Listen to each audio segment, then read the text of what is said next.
All right, geometry students, here's what we're going to do tonight. We are going to start section 4.2 out of the textbook. 4.2 covers isosceles triangles and equilateral triangles. Now, these are objects that you guys may have been introduced to already. We'll try to go through this one fairly quickly. I'm hoping that this is a lesson that's pretty straightforward for you guys to do. So let's take a look here. Let's start off with some vocabulary here. So, vocab. All right, so let's start off with what an isosceles triangle is. An isosceles triangle, I'm just going to use that for shorthand. I'll just use a little triangle for shorthand. So an isosceles triangle has two sides that are equal. Two sides that are equal. Okay, and we designate this. We're just going to draw a quick triangle here just by drawing a triangle and by marking two sides that are going to be equal. So we just put the little congruence marks into it to indicate that those sides are equal.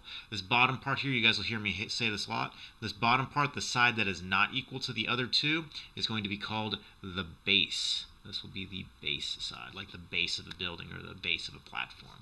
Okay? All right. Our other triangle here is an equilateral triangle. Equilateral triangle. Okay? This is a special triangle because all three sides are equal. All three sides are equal. And we represent that with a triangle marking all three sides identically. All right, so we have isosceles, we have equilateral. Notice here that an equilateral triangle has two sides that are marked the same, which is the same thing as an isosceles triangle. Just happens to be a third side is also equal.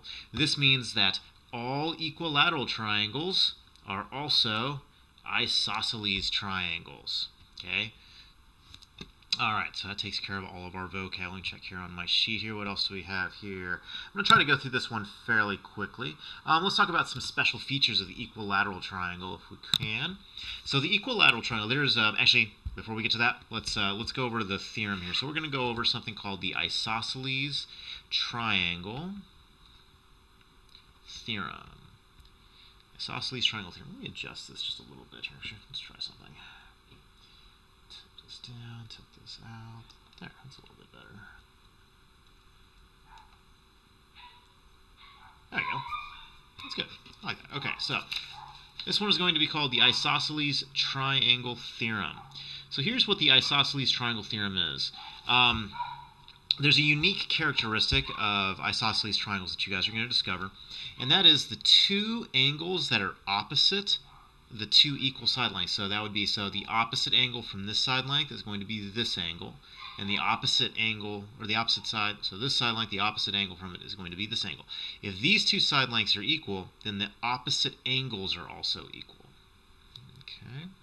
So let me write this here. We're going to label this really quick. We're going to label this A, this one B, and this one C. So here's what the isosceles triangle theorem, so I'll use this to reference down here in the isosceles triangle theorem. It states the following. If side length AB is congruent with side length BC, then angle BAC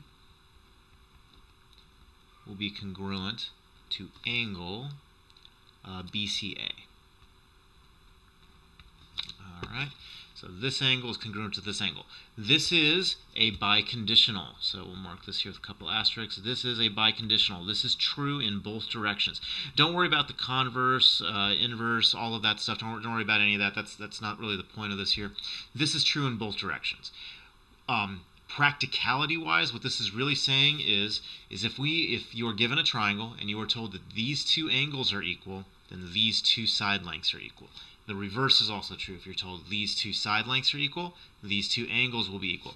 That'll be important when we look at some examples here towards the end of the video. Speaking of which, I'll grab my notebook real quick here so I have a couple examples that we can go through in just a second. There we go. All right, we'll come back to examples here at the end. Okay, the other theorem that you guys will have here is something called This doesn't actually have a name. In the textbooks, this is just called Theorem 4.2, which is not a very attractive name. So we're going to call this, I'm going to call this the Isosceles Bisector. The Isosceles Bisector. It's not really a theorem, it's more of a property, and it comes with a few little catches to it. So we'll go over that. So here's what the Isosceles Bisector does. The only way I know how to explain this is by drawing a picture. So if you guys need to draw this picture and then run it through your head a few times, take a few notes here, you can write it any way you want to. So I'm going to draw an isosceles triangle here. Alright, I'm going to tell you that this side length and this side length is equal. By extension, that means that this angle and this angle will be equal, okay, by the isosceles triangle theorem. Okay. Alright, here's what the isosceles bisector tells us. It tells us that if I find the perpendicular bisector, so here's the midpoint, if I draw a perpendicular line through this point, let me focus this just a little bit. I know there's a lot of glare here, I apologize, I have to work on getting better lighting here. So if I draw a perpendicular line through the midpoint, so this is what we call a perpendicular bisector, that's going to cut this base, it's going to cut the base of the isosceles triangle perfectly in half. So each side of this will be equal. Each side will be equal. Something else happens though. One, that perpendicular bisector is going to go through the peak of this triangle. In this case, it's going to be like point B here at the triangle. It's going to be the angle that is not congruent. So you have two angles that are congruent and then a third angle that's something else. It's going to go through the vertex of that something else angle. Okay? And then the two angles that are made by the perpendicular bisector, so these two angles right here, these two angles will also be congruent. Okay? So, a bisector of an isosceles triangle, if we cut the base in half, it's going to cut the base in half, and then that perpendicular line will go through the vertex. That is one way that you can determine if a triangle is isosceles or not, is you can determine what the perpendicular bisector is of the base and if it goes through this point or not. Okay?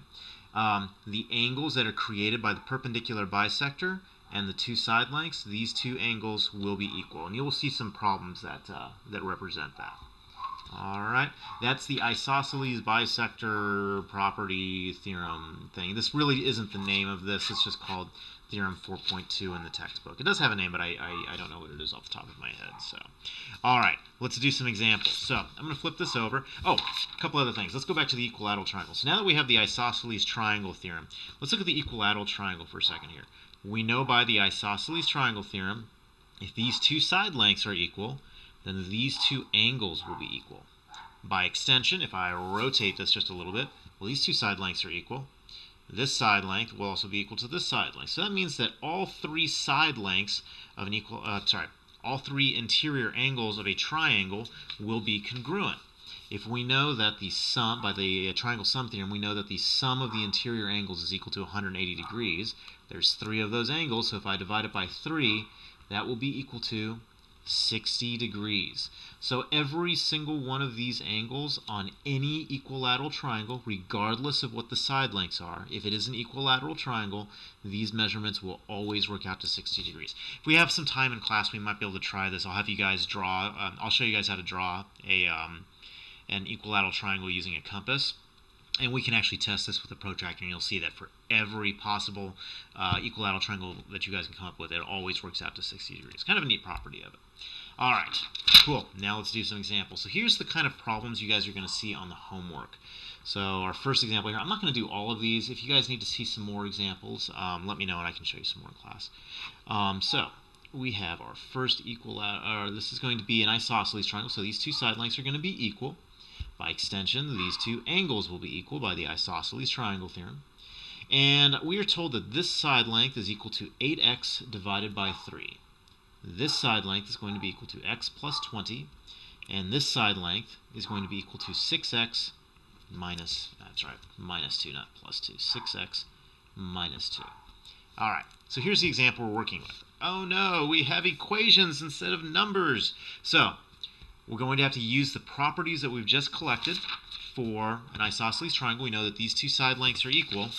So these two side lengths are equal here. That means that these two measurements must be the same.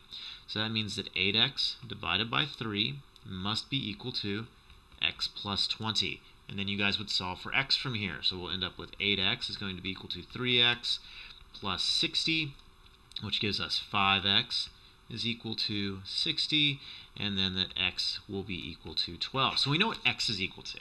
Now that we know what x is equal to, we can solve for either side of this triangle. We can actually solve for all the measurements of the triangle. So if x is equal to 20, that would make this side length will actually be equal to 32. We can check it here. If you do 8 times 12, let's see, that's going to be 80 plus 16. 80 plus 16 is, I can do this math, it's 96. No, it's not. I'm actually going to have to dig out a calculator for this. This is really embarrassing. I cannot do mental math to save my life. Okay, so we have 8 times 12. It is 96. It's divided by 3, not by 2. Divided by 3 gives me 32. See? Calculator says 32. 32. All right, cool. So this side length is 32. That's good. That means it actually is an equilateral triangle. We have the same measurements here. And then we can calculate this one here.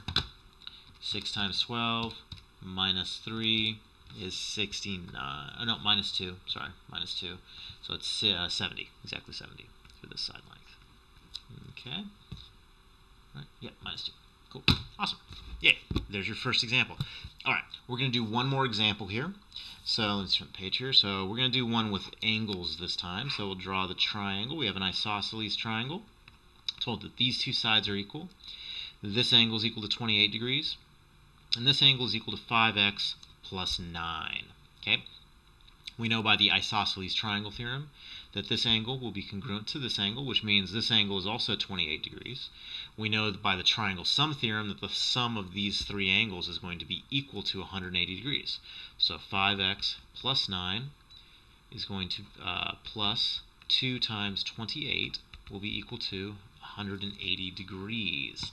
So let's go ahead and sort all this out here. So let's just leave the 5x plus 9 by itself for a second here. 2 times 28 is going to be equal to 56. And then that's all equal to 180 degrees. We'll subtract 56 from both sides, and that'll give us 5x plus 9 is equal to 124. We'll subtract 9 from both sides. That'll give us 5x is equal to 115. So x is then going to be equal to 115 divided by 5. It's going to be equal to 23. So we're able to solve this entire triangle. 5x plus 9 back here is just this angle here, so that means that this angle must be 124 degrees. All right, this is going to be the bulk of the problems that you guys will see. They're going to give you either two angle measurements or they'll give you a couple side lengths. Everything's equal to itself. Set them equal, and then it's just algebra 1 from there, and you guys are solving for x. And then move on forward. Okay, if you guys have any questions, bring them to me on Monday. We'll talk about it then. We do have a quiz on Monday still. It will cover linear equation. I'm sorry, not linear equation. It will cover lines in general.